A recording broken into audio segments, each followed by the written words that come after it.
Hello বন্ধুরা, আজকে আমি এক্সপ্লেইন করতে যাচ্ছি wife missing for 21 years Returns young মুভির মোড় ঘোরানো দ্বিতীয় পার্ট।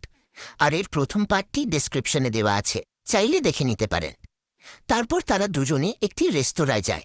মেয়েটি যখন খাবার খাচ্ছিল তখন তার স্বামীর ফোন বারবার বাজতে থাকে।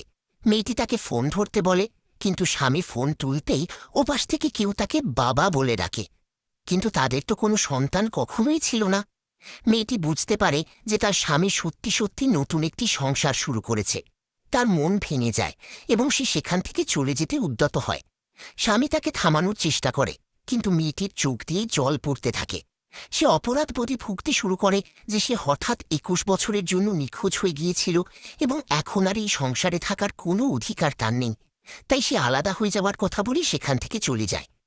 নিজের পুরনো ঘরে ফিরে সে তার জিনিসপত্র গোছাতে শুরু করে, কিন্তু আলমারি খুলতেই সে মানসিক রোগের কিছু ওষুধ খুঁজে পায়।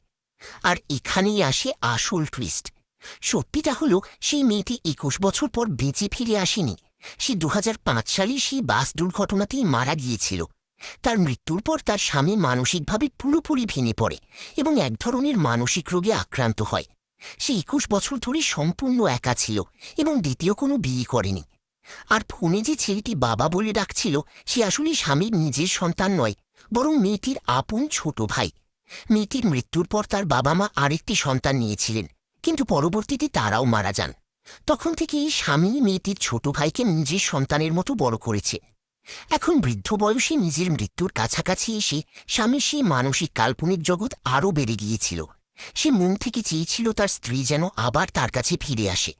আর পুরো গল্পটি ছিল সেই বৃদ্ধ স্বামীর শেষ মুহূর্তের এক আবেগঘন সুন্দর কল্পনা মাত্র।